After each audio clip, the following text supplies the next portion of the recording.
Good morning. We have another Tech Talk for you here, and I want to start off our Tech Talk with a thought exercise. Okay? So you are in a position of statewide influence, and your goal, I as the legislature have just appropriated to you several $1 million, and you need to go and pick the initiative du jour and go and implement that statewide. Not all of them, of course, that would be crazy. Just pick, one that you're going to implement really well, and thinking about it and such. And of course, you don't see yours up there. It'll take all 10 minutes just to read them. You can pick your own, and that's fine. Now, the reason for this thought exercise, I want to talk a little bit about kind of my perspective and where I'm at, because I have, in some way, that type of role. I can work statewide and such. But I'm really frustrated with, when we have TED Talks and they come up and say, this is what we need to do in education. We have a lot of talk about that. And our statewide leaders, this is what we need to do in education. And we talk a lot about what we need to do in education, but then we never really do it. We spend a lot of money, but it never gets done.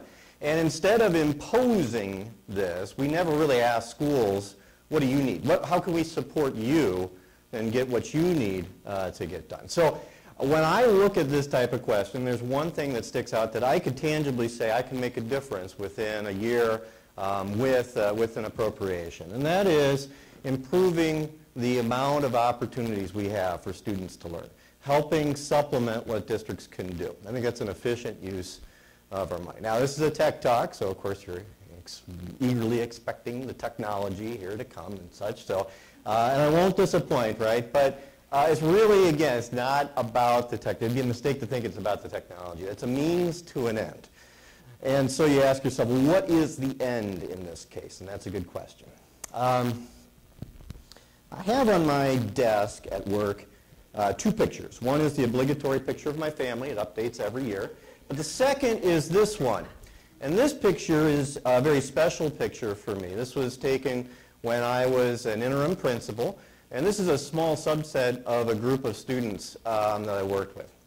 Now when I went to this school as an interim principal, I went under the idea that I would be helping bring in a technology renaissance and ushering in project-based learning and all these other things. And on the first day when I arrived at school, the superintendent pulled me aside and says, we have a problem. We have a problem. We have 23 students who are greatly at risk of not graduating. And that is not good for our district. Implied in that was, of course, that they were being judged on their graduation rate.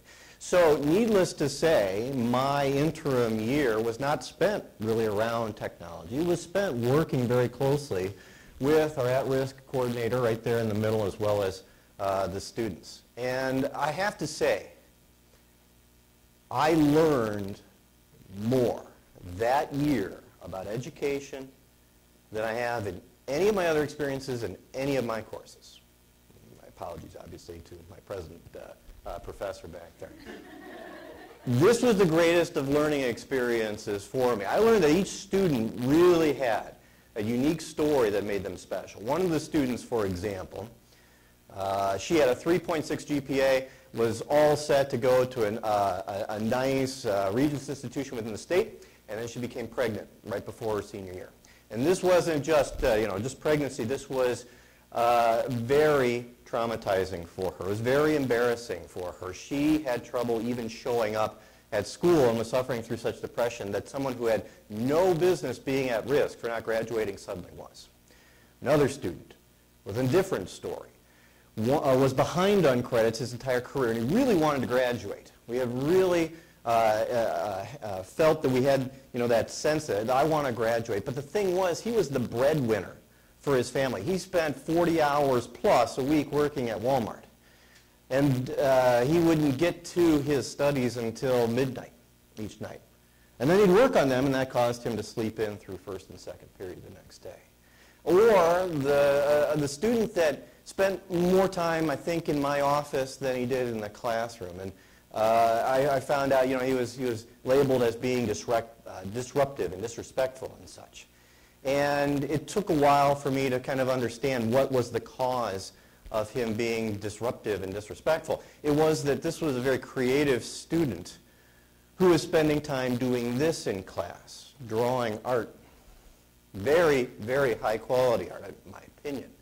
And this student who graduated by the skin of his teeth was at risk for not graduating because of this disrespect that you see right before your eyes here, and has taken that talent and is a successful businessman in the state of Iowa, owning his own tattoo parlor.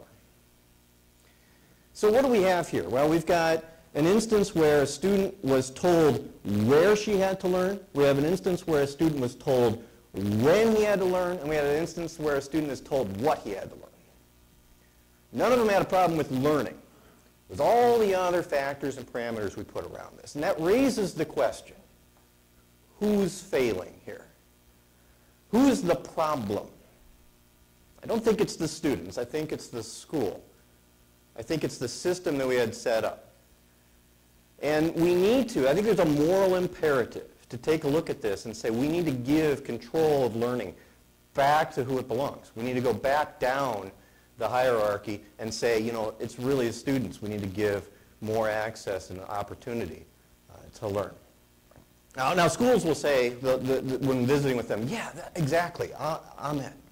And we want to do that. We're doing that and such. I say, that sounds great.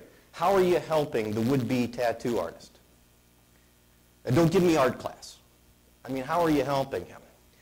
I said, well, you know, we give them some time. We give them time to go and explore. And I said, time's great.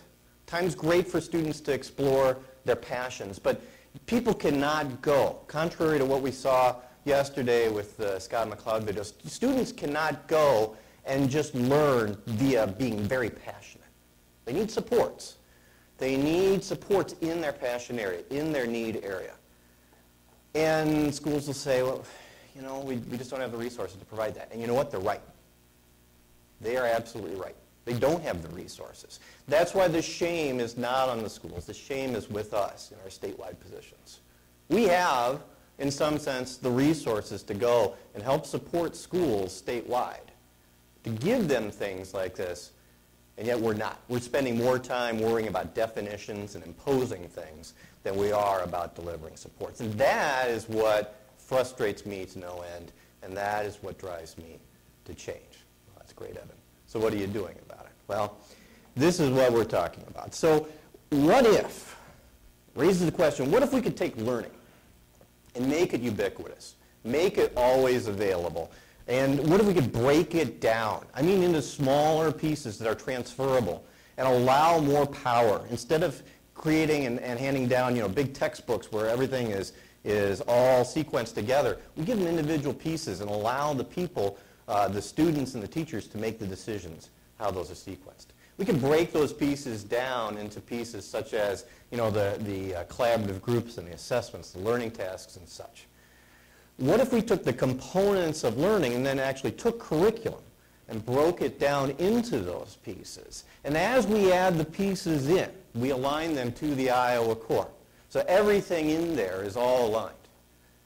And then what if we go and we take that and we turn it around and give the power to the schools, to the teachers, to the students, to go and to take and identify pieces, not just from one curriculum, but from many, and apply those to the students' needs, to the students' interest and such. And again, who has that power? The teachers do, even the students do. They could self-elect to do that. And what if we had a system that would make this possible? What if we had a system that was streamlined, a system that was click and go, that was always on the ready? And it made it very easy to go and add in an infinite number of content opportunities. And if we had that, we could work with some great statewide partners like the STEM Council and FFA and the Iowa Bar Association. We could also work with partners that are national, like OER resources and such. And we could also make this a system that local districts can go and add content to and then share that across the state. We can create such a robust catalog of learning opportunities and make them available for everybody to benefit from. Well, that's what we're doing. I mean, our goal is to go and make that very system. We want to create something that is free for all Iowa schools. They can use at any point, however small or big. They can use it within the classroom or without. And they can give the power to students to choose their own learning opportunities. They can go and pick from all the different items that we would have, that we've gathered from across the state. Unless you think that this is somehow unimportant. I went and I visited with that very same tattoo parlor person, and I was talking to him about this presentation. And he said, you mean to say we would have a chance for students to learn about the tattoo industry? And I was thinking about it, I said, well, maybe we would, but I don't know where we would get the curriculum. And he raises his hand and says, I would love that opportunity to give students what I didn't have. That's the power of leveraging technology for individual students' use, giving them the opportunity to learn.